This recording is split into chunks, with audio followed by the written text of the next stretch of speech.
क्यों पीछे उसको ले जाएंगे। मैं तो कह ही रहा हूं कि हम लोग जमाने में दूसरा क्वेश्चन था। आजकल का क्वेश्चन देखिए ऐसे आता, अभी बता देता हूँ। ये जो वैधता पढ़े थे ना, ये वैधता पढ़े थे ना, और जैसे ये सत्ता पढ़े थे, ये शक्ति पढ़े हुए हैं। एक तो संबंध का क्वेश्चन है, वो आया होगा।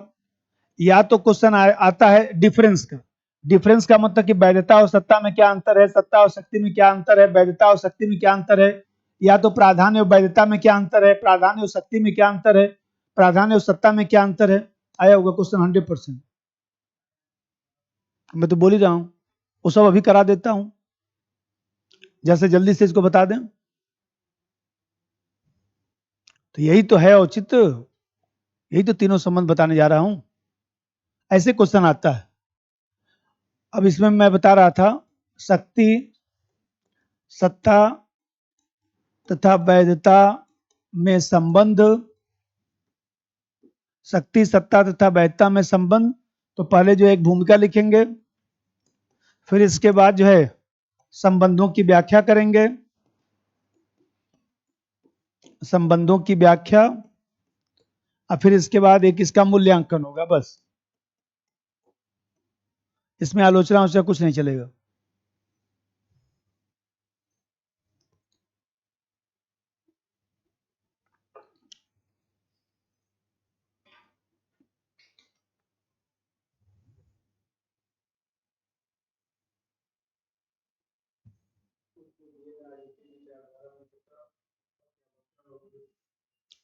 मैं वो David Easton allocation of authority जो है, अथॉरिटेटिव एलोकेशन ऑफ वैल्यू, अंग्रेजी लिखा होगा। हाँ, मैक्स वेबर, अरे क्या बोलते हैं, डेविड ईस्टन, शॉर्ट नोट्स होगा। हाँ, मैक्स वेबर, अरे डेविड ईस्टन पढ़ा चुका हूं। अब ऐसे बनाइए। अब जैसे मान लीजिए इसको हमने ए मान लिया, इसको हमने बी मान लिया, इसको हमने सी मान लिया। तो ए बी सी तीनों जो है राजनीतिक व्यवस्था के लिए महत्वपूर्ण है, जिसमें बताया कि शक्ति भी महत्वपूर्ण है, सत्ता भी महत्वपूर्ण है, वैधता भी महत्वपूर्ण है।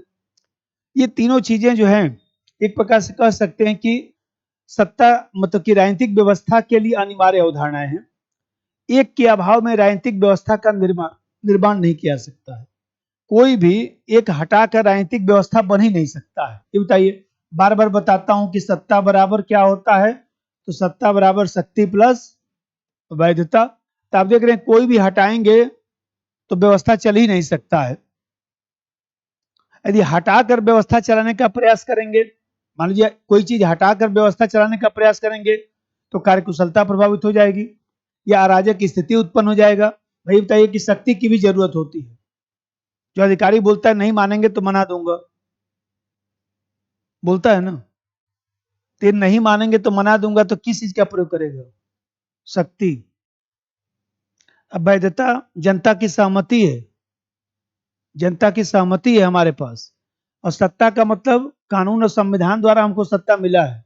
आपने नौकरी नहीं दिया है, मोदी साहब किसी को आईएएस पीसीएस थोड़ा बनाए हैं,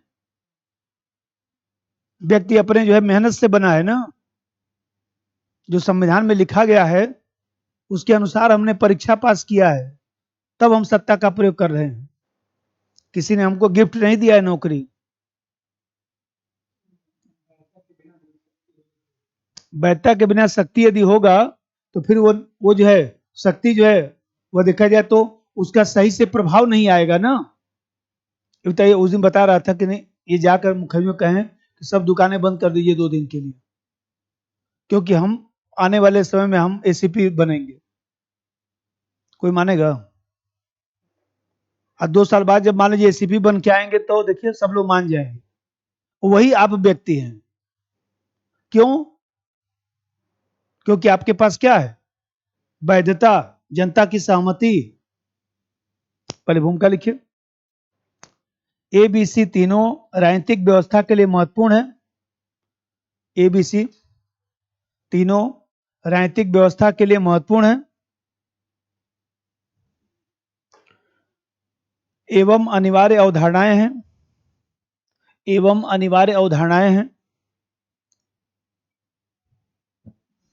एवं अनिवार्य अवधारणाएं हैं। किसी एक के अभाव में राजनीतिक व्यवस्था का निर्माण नहीं किया जा सकता। किसी एक के अभाव में राजनीतिक व्यवस्था का निर्माण नहीं किया जा सकता। किसी एक के अभाव में राजनीतिक व्यवस्था का निर्माण नहीं किया जा सकता। यदि निर्माण कर भी लिया जाए, यदि निर्माण कर भी लिया जाए, यदि निर्माण कर भी लिया जाए तो कार्यकुशलता प्रभावित होगी, तो कार्यकुशलता प्रभावित होगी।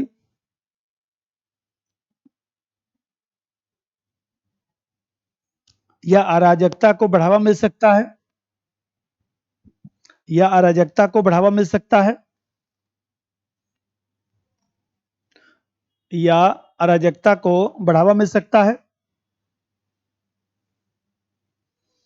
या अराजकता को बढ़ावा मिल सकता है।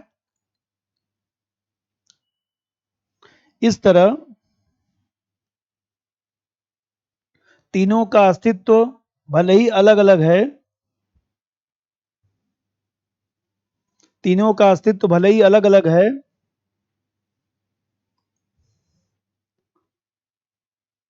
लेकिन तीनों पारस्परिक संबंध रखते हैं। तीनों का अस्तित्व भले ही अलग अलग है, लेकिन तीनों पारस्परिक संबंध रखते हैं, पारस्परिक संबंध रखते हैं।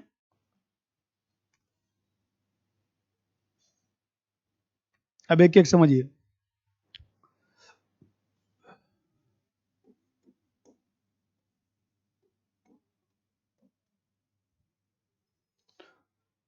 ये बताइए, ये जो सत्ता है, सत्ता एक प्रकार से क्या है? वैधानिक आधार है, वैधानिक आधार है, मतलब कानूनी आधार रखता है।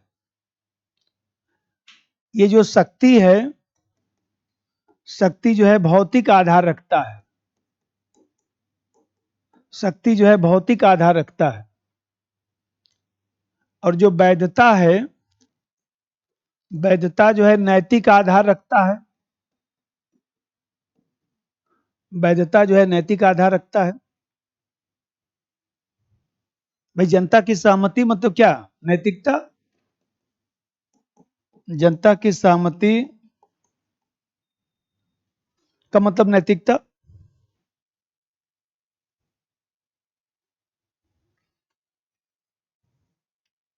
तो आप देख रहे हैं कि सत्ता जो है वैधानिक आधार है, शक्ति जो है भौतिक आधार है, वैधता जो है नैतिक आधार है। लेकिन अब समस्या यह है कि तीनों की भूमिका अलग अलग है, तीनों का आधार भी अलग अलग है। लेकिन राजनीतिक व्यवस्था को पूर्णता देने के लिए तीनों आपस में जुड़े हुए हैं, क्योंकि ये जनता की सहमति भी जरूरी है शक्ति के लिए। और यहां पर जो है सत्ता के पास वैधानिक आधार भी होना चाहिए, तभी वो शक्ति का ठीक ढंग से प्रयोग कर पाएगा। राजनीतिक व्यवस्था को पूर्णता देने के लिए तीनों की जरूरत है, सत्ता भी जरूरी है। यदि पुलिस वाले को अधिकार नहीं देंगे तो कोई ट्रक वाला रोकेगा? और उसको शक्ति नहीं देंगे तो कोई सुनने वाला है? ऐसा अधिकारी जिसके पास कोई अधिकार ही ना हो, ऐसा मंत्री जिसके पास कोई मंत्रालय ही ना हो, कैसा मंत्री, कैसा अधिकारी? आपको कोई राइट ही नहीं है, सब मनमाना तरीके से जा रहे हैं। भाई ये बताइए, आप अधिकारी बनेंगे, देखिए कोई मान लीजिए चलते हुए 10:30 बजे आता है, कोई 11 बजे आता है, कोई 11:30 बजे आता है, कोई कुछ होता है, कहीं जाएंगे यूपी में तो ऐसे ही दिखाई देगा। तो अधिकारी चुपचाप जाता है, एक हफ्ता जाएगा, समय से देखता रहेगा, अच्छा 11 बजे आ रहे हैं, ये 10:30 बजे, ठीक है। 2 दिन के बाद सबको बैठाएगा मीटिंग में, बोलेगा पहला चीज कोई गुटबंदी नहीं होगा, 10 बजे ऑफिस टाइम है, सब सब लोग 10 बजे हाजिर हो जाएगा, 10-5 मिनट की कोई बात नहीं है। दूसरे दिन कोई फिर लेट आया तो क्या करेगा? लेटर लिख के दे देता है, जाओ जी रिसीव करा लो, उसमें लिखा रहेगा। फिर फिर दूसरे दिन लेट आए, फिर लेटर लिख देगा, फिर रिसीव करा देगा। अब फिर तीसरे दिन लेट आए, एक दिन का सैलरी आधा दिन का काट लेगा। कर दिया ना काम। और आधा दिन की सैलरी काटने का मतलब आप आपका जो है आगे प्रमोशन नहीं हो पाएगा, आगे आपका इंक्रीमेंट नहीं लगेगा। कुछ लड़ाई झगड़ा थोड़ी ना करता है, बोले कि हमारा राइट है, आप आइए 11 बजे, हम काम मना कर रहे हैं आप। उसके बाद खुद ही लोग आ जाते हैं कि साहब ऐसा मत करिए, हमारा इंक्रीमेंट प्रभावित हो जाएगा, हमारा जो है प्रमोशन रुक जाएगा। तो हम क्या करें यार, 2 दिन लेटर दिया था ना।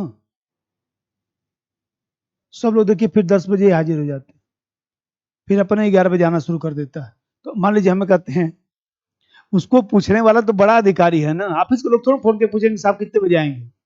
आप किसी ऑफिस में जाइए, मान लीजिए किसी एसडीएम के ऑफिस में जाइए, आप जाके पूछे कि एसडीएम साहब कितने बजे आएंगे, तो जो लेखपाल है, कानूनगो है, चाहे मान लीजिए नायब तहसीलदार, उससे क्या बोलेगा? इतना ही बोलेगा कि साहब आएंगे, अब ये नहीं पता है कि 11 बजे आएंगे कि 12 बजे आएंगे, बैठिए वेट करिए चुपचाप। आप बोलेंगे यार फोन करके पूछ, तो हम फोन करके पूछेंगे साहब से, हम लोग नहीं पूछ सकते हैं। साहब आएंगे तो आएंगे, नहीं आएंगे तो नहीं आएंगे, अब आपको वेट करना हो तो वेट करिए, हम नहीं पूछ सकते हैं। क्योंकि नियमावली में छोटा अधिकारी कर्मचारी बड़े अधिकारी से नहीं पूछेगा साहब कब तक पहुंच रहे हैं, जब तक आऊंगा आ जाऊंगा, बैठ के वेट करो। तो मान लीजिए हम कहते हैं बड़ा अधिकारी पूछेगा ना, डीएम साहब पूछेंगे ना। तो यहाँ पर देख रहे हैं, ये तीनों व्यवस्था नहीं चलेगा तो राजनीतिक व्यवस्था चलेगी कैसे? जनता की सहमति भी जरूरी है, शक्ति भी जरूरी है। अधिकारी के पास शक्ति नहीं होगा तो फिर अधिकारी का कोई बात सुनेगा? कानूनी सत्ता नहीं होगा तो कोई सुनने वाला है? अभी तो बताया। देखिए, सत्ता के दृष्टिकोण से तीनों तत्वों की अलग अलग भूमिका है। सत्ता के दृष्टिकोण से तीनों तत्वों की अलग अलग भूमिका है। तीनों तत्वों की अलग अलग भूमिका है। तीनों तत्वों की अलग अलग भूमिका है।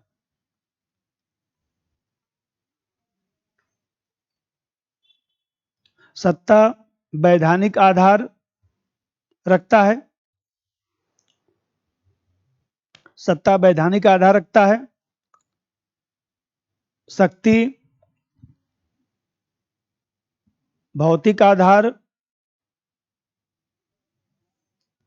तथा वैधता नैतिक आधार प्रदान करता है। वैधता नैतिक आधार प्रदान करता है। वैधता नैतिक आधार प्रदान करता है।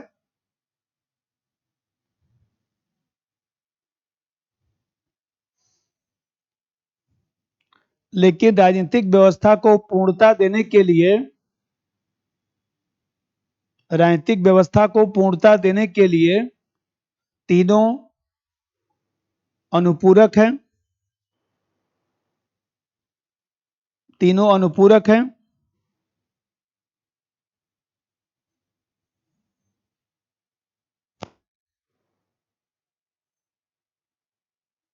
जैसे राजनीतिक व्यवस्था के अस्तित्व के लिए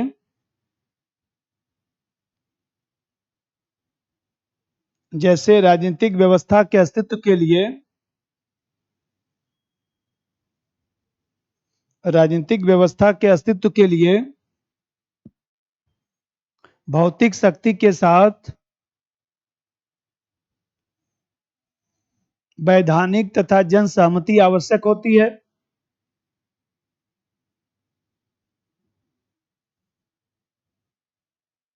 वैधानिक तथा जन सहमति आवश्यक होती है। लॉर्ड एक्टन, कि भाई लॉर्ड एक्टन कहता है कि सत्ता भ्रष्ट करती है, संपूर्ण सत्ता संपूर्ण रूप से भ्रष्ट करती है। तो लॉर्ड एक्टन ने कहा कि जो सत्ता है वो वैधानिक आधार रखता है, यदि उस पर कंट्रोल नहीं करेंगे तो वो फिर भ्रष्टाचार को बढ़ावा दे देगा। क्योंकि सत्ता भ्रष्टाचार को बढ़ावा देता है। जहां पर सत्ता होगा वहां पर जाने अनजाने में थोड़ा बहुत भ्रष्टाचार होता ही रहता है, न चाहते हुए भी। जितने भी सत्तात्मक व्यक्ति हैं वो थोड़ा बहुत भ्रष्टाचार करते ही हैं, क्योंकि सत्ता जहां पर रहेगी वहां भ्रष्टाचार होगा। मछली पानी में जाएगी तो थोड़ा बहुत पानी पी ही लेगी, काली कोठरी में जाएंगे तो थोड़ा बहुत कालिख लग ही जाएगा। सत्ता का गुण है, सत्ता का गुण है थोड़ा बहुत भ्रष्टाचार। लेकिन हम कहते हैं दाल में नमक चलता है, उसको भ्रष्टाचार नहीं माना जाता है। दाल में नमक चलता है, उसको भ्रष्टाचार नहीं माना जाता है। हम ही लोग थे तो हम लोग जमाने में क्या होता था, वो नीली बत्ती वाली गाड़ी मिलती थी, अब तो सब खत्म हो गया। तो मान लीजिए नीली बत्ती वाली गाड़ी मिलती थी, अच्छा से ड्राइवर उबर सब व्यवस्था व्यवस्था बढ़िया एकदम रहता था। तो शुरुआती दौर में हम भी नौकरी ज्वाइन किए तो हमारे पास कार थोड़े न था, सरकारी मतलब कि क्वार्टर था, और वहीं उसी में मैं अकेले ही रहता था तो क्या करना है, 3 कमरे का मकान था, एक कमरा ड्राइवर को दे दिया, हमको उसी में रहो यार। एक कमरा में रहता था, किचन विचन अपना रहता था, खाना बनाने वाला था अपना। एक कमरा कोई आ जाता था तो उसमें, तो मुझको याद है कि पिताजी एक बार आए तो उनका ट्रेन जो है 3 बजे रात में आया, मैं गाजियाबाद में था। पिताजी 3 बजे फोन किए, ट्रेन हमको पता चला कि 3 बजे भोर में आएगी, लेट हो गई। आ जाती थी 9-10 बजे, जाके लिवा आता था। अब 3 बजे भोर में आई तो कैसे जाऊंगा, तो ड्राइवर को बोला मैं गाड़ी निकालो चलो, गया उनको ले होके आया। तो आखिर वो भ्रष्टाचारी तो हुआ। सरकारी गाड़ी का प्रयोग आप पर्सनल काम के लिए नहीं कर सकते। तो हम पिताजी को उस पर बैठा के लेके आए तो गलत हुआ कि नहीं, गलत हुआ ना एक तरह से। हम पिताजी से बोले कि तो गलत तो ही है, बोले गलत तो ही है, गाड़ी खरीद डालो, हम खरीद लेंगे थोड़ा आ जाए। तो मान लीजिए हमें कहते हैं कि इस तरह से देखा जाए तो एक प्रकार से सत्ता का दुरुपयोग हुआ कि नहीं। जैसे आप मान लीजिए किसी कहीं जाते हैं घूमने के लिए, कोई अधिकारी है तो देखिए होटल बुक करा देता है, तो होटल वाला मान लीजिए उसको 10,000 रुपया एक दिन का लेना है तो 10,000 रुपया लेता है। अरे 1,000-2,000 रुपया ले लेगा और क्या लेगा, मांगेगा भी नहीं। अरे साहब ठीक है, सेवा का मौका मिला, यही हमारे लिए बहुत है। यही स्थिति है। तो दुरुपयोग हुआ कि नहीं सत्ता का। तो यहां पर देख रहे हैं कि इसी को कहता है कि सत्ता भ्रष्ट करती है, और संपूर्ण सत्ता संपूर्ण रूप से भ्रष्ट करती है। इसीलिए सत्ता का दुरुपयोग नहीं होना चाहिए। दूसरा बात समझिए, जैसे अभी बताया, पहले समझिएगा कि जैसे मान लीजिए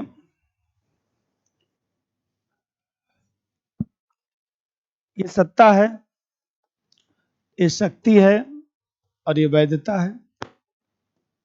तो यहां आप देखते हैं कि शक्ति के साथ वैधता मिलाकर यदि सत्ता का प्रयोग करेंगे तो यह स्थायी होगा, और यदि केवल शक्ति के आधार पर सत्ता का प्रयोग करेंगे तो अस्थायी होगा। तो तीनों मिलाकर ही तो व्यवस्था चल सकता है।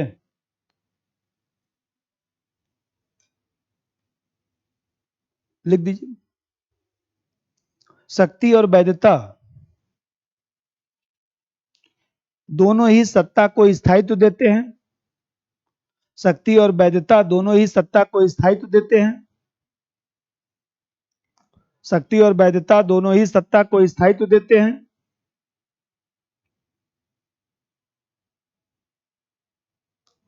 केवल शक्ति के आधार पर व्यवस्था, केवल शक्ति के आधार पर व्यवस्था अस्थायी होती है। केवल शक्ति के आधार पर व्यवस्था अस्थायी होती है।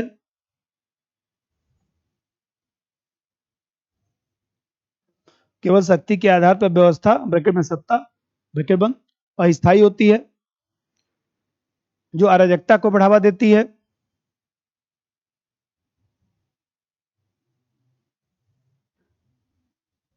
लेकिन जब शक्ति में जनता की सहमति शामिल हो जाती है, जब शक्ति में जनता की सहमति शामिल हो जाती है तो सत्ता स्थायी बन जाता है।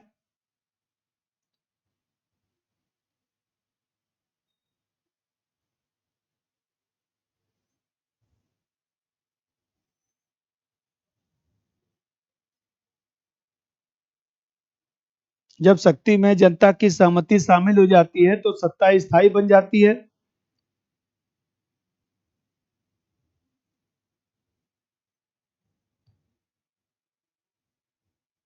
इसी कारण समाज में तीनों का प्रयोग करके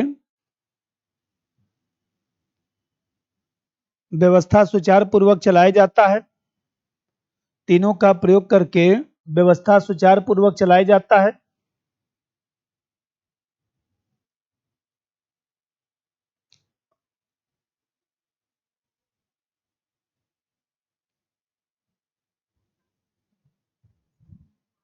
तीनों का प्रयोग करके व्यवस्था सुचारू पूर्वक चलाया जाता है। भाई व्यवस्था संचालन के लिए तीनों की जरूरत है ना। ये बताइए, केवल शक्ति के आधार पर अभी बोला था कि जाकर दुकान वाले से अभी आप बोलेंगे कि दुकान नहीं बंद किया तो गोली मार दूंगा, दुकान वाला क्या करेगा? बंद कर लेगा तुरंत। और उसके बाद जाके बाहर से फोन करेगा 100 नंबर को, कर एक लड़का आया हुआ है दुकान बंद करा रहा है, कह रहा है गोली मार देंगे। तब देख रहे डर तो गया। तो केवल शक्ति के आधार पर सत्ता का प्रयोग करेंगे तो अस्थायी हो गया और अराजक स्थिति उत्पन्न हो गया ना। और जब जनता की सहमति पीटी मेंस इंटरव्यू पास करके शक्ति का प्रयोग करेंगे तो वही व्यक्ति देखिए अब जाके बोलेंगे आदेश दिया था ना दुकान बंद करने के लिए, तुम खोले कैसे हो? बोलेगा साहब हमको क्षमा करिए, अभी मैं बंद करके जा रहा हूँ, 2 दिन तक मैं दिखाई नहीं दूंगा। तो आप देख रहे हैं, मान लीजिए आप वही व्यक्ति हैं लेकिन जनता की सहमति है, वैधता है, इसलिए वो देखिए ऐसा उसका बातचीत बदल गया। वो किसको फोन करेगा? वो पुलिस में फोन करेगा, कोई आया बंद करे, बोलेगा कोई आया नहीं, वो एसीपी साहब हैं, बंद कर दुकान, तुम हमारी भी नौकरी खाएगा। बंद नहीं किया था क्या दुकान? बोले नहीं नहीं भूल गए थे, बंद कर तुरंत, बंद करके भाग जाए यहाँ से। तो मान लीजिए आप देख रहे हैं कि आप वही व्यक्ति हैं। तो यहां पर व्यवस्था चलाने के लिए तीनों की जरूरत। अभी सोचिए ये भी नहीं लिख आया हुआ है क्वेश्चन इस, और क्या आईएएस भी आया 2-3 साल पहले ही आया था, 1-2 साल पहले। शक्ति सत्ता वैधता में संबंध, ये बताइए ये छोड़ के आएंगे क्योंकि किताब में पढ़ेंगे ना तो जल्दी समझ में नहीं आएगा। वो तो चूंकि कहानी सुना रहा हूं इसलिए समझ में आ रहा है।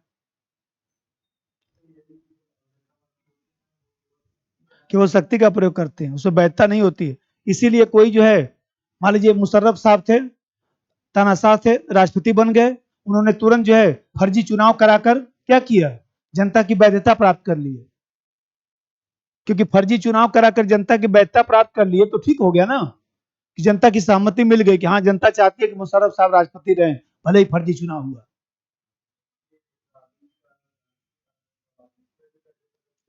भाई है, लेकिन दार्शनिक अराजकतावाद जो जो सत्ता का प्रयोग हो रहा है, तो गांधी जी जो है वो देखा जाए तो व्यक्ति को अच्छा प्राणी केवल मानते थे ना, तभी तो आलोचना हम लोग करते थे। अब जैसा देखिए तीसरा बात, भाई जो सत्ता है, कर्ता की भूमिका, सत्ता किसी व्यक्ति के पास होगी ना, वैधानिक व्यक्ति के रूप में है ना, वैधानिक व्यक्ति के रूप में। भाई सत्ता तो किसी वैधानिक व्यक्ति के पास होगा ना। और ये जो शक्ति है, और शक्ति क्या है? साधन। शक्ति क्या है? तो साधन। और वास्तव में जो वैधता है,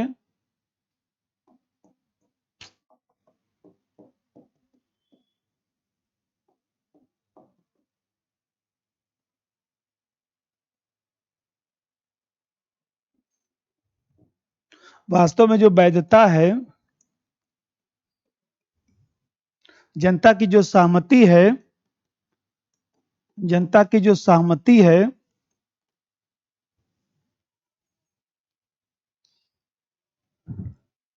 ये साध्य की तरह है। ये वैधता साध्य की तरह है, वैधता साध्य की तरह है, लक्ष्य की तरह है।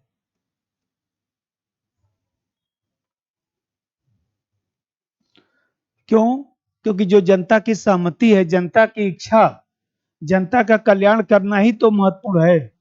जनता का कल्याण करना।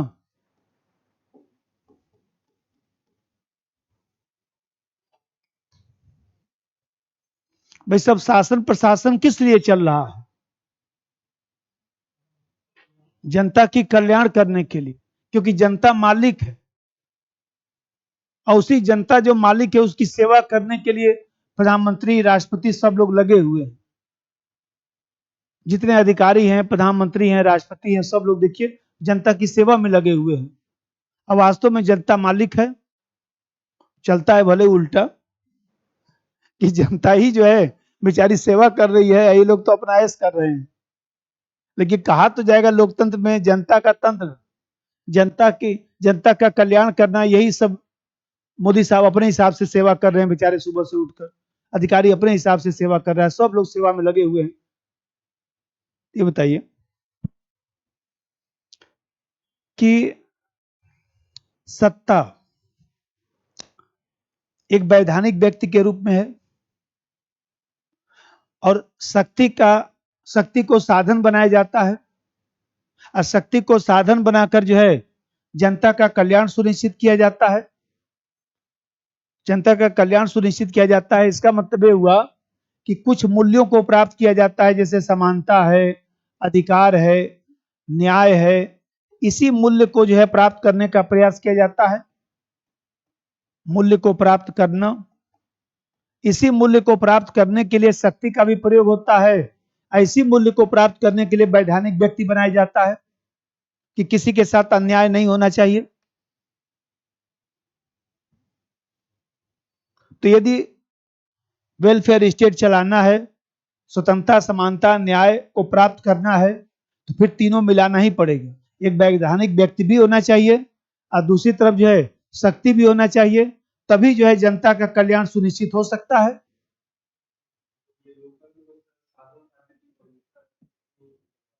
भाई साध्य तो जनता है ना, तो जनता की इच्छा का पालन कर, जनता की इच्छा पूरी होती रहे, जनता के साथ न्याय होता रहे। तो न्याय कब होगा? जब कोई वैधानिक व्यक्ति न्याय करने वाला होगा और उसको हम लोग शक्ति देंगे, तभी तो जनता के साथ न्याय करेगा। अभी तो बोला एक पुलिस वाले भाई साहब हैं, यदि वर्दी न पहने हो और रिवाल्वर न लगाए हो तो उनकी बात कोई सुनेगा चौराहे पर? सिंपल ड्रेस में खड़े होकर गाड़ी वाले को हाथ देंगे तो कोई गाड़ी वाला रोकेगा? चढ़ा के चला जाएगा। वो तो ड्रेस पहने हुए हैं, रिवाल्वर टांगे हुए हैं, इसलिए थोड़ा रोक देता है। नहीं नहीं, सरकारी है। एसडीएम साहब ऑफिस में बैठे रहेंगे और जब तक आदेश देंगे तभी तक तो कोई सुनता है। सिंपल ड्रेस में घर पे आके आदेश देंगे तो कोई सुनेगा? घर वाला व्यक्ति सुनेगा? चुपचाप बोलेगा पानी लेके पीजिए। यहाँ पर अधिकारीगिरी मत दिखाइए, जहाँ के अधिकारी होंगे अधिकारी होंगे, यही तो बोला जाएगा। जहाँ के अधिकारी घर में, सही बात है।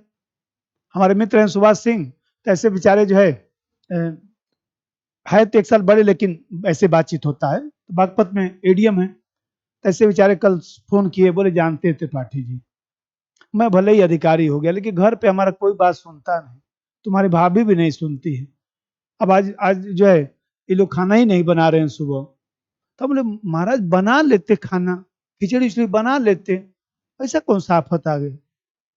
बोले मन कर रहा जाके दुकान पर खा लें, लेकिन तबीयत खराब हो जाएगा। उनके दाल भात बनाइए, दाल भात बना लीजिए, बढ़िया तो चोखा का बनाते थे इलाहाबाद में, चोखा का बनाइए, कौन सा काम है? तो बताइए, घर पे आप एडीएम है कि कौन है, कौन सुनने वाला है? ऑफिस में बैठेंगे तब ना सुनेगा, क्योंकि वहां वैधानिक व्यक्ति हैं, वहां पर आपको शक्ति है, वहां पर जनता की सेवा कर रहे हैं। घर पे आके जो है आदेश निर्देश मत दीजिए, चुपचाप बैठिए। तो आप देख रहे हैं, है तो वास्तविकता यही ना। ये तीनों आपस में नहीं मिलेगा, ये तीनों आपस में नहीं मिलेगा तो जनता का कल्याण होगा? लिखिए, नंबर 3 लिखिए।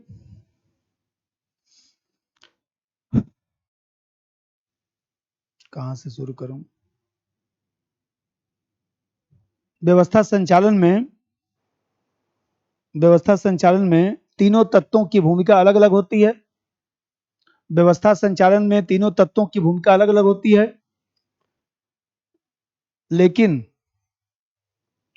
व्यवस्थित कुशल संचालन के लिए, व्यवस्थित कुशल संचालन के लिए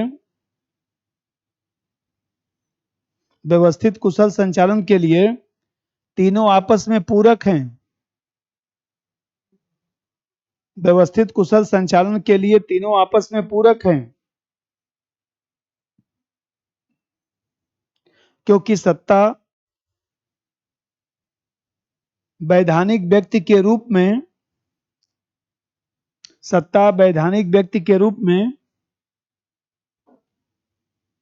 कुछ निश्चित मूल्यों सत्ता वैधानिक व्यक्ति के रूप में कुछ निश्चित मूल्यों ब्रैकेट में जनता का कल्याण तथा न्याय की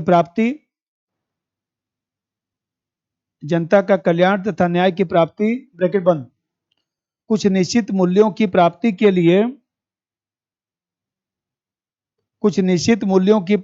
लिए शक्ति को साधन के रूप में प्रयोग करते हैं। शक्ति को साधन के रूप में प्रयोग करता है।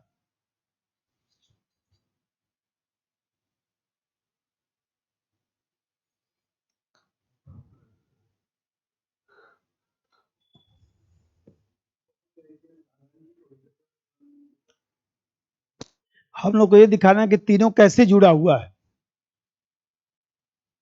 कि भाई ये जो वैधानिक व्यक्ति है जो सत्ता रखता है, शक्ति के माध्यम से ही जनता की सेवा कर सकता है, शक्ति के माध्यम से ही सुरक्षा बनाए रख सकता है। अभी बोला हूं कि वैधानिक जो व्यक्ति पुलिस वाला है उसको शक्ति नहीं देंगे, राइफल उफल नहीं टांगेगा, तब तक उसका बात कोई सुनने वाला है? कोई गाड़ी वाला रोकेगा? नहीं रोकेगा। तो राइफल साधन हो गया, अब पुलिस वाला वैधानिक व्यक्ति हो गया, और जनता की सहमति मतलब जनता की जो इच्छा है कि सुरक्षा चलती रहनी चाहिए, कोई रेड लाइट का उल्लंघन न करे।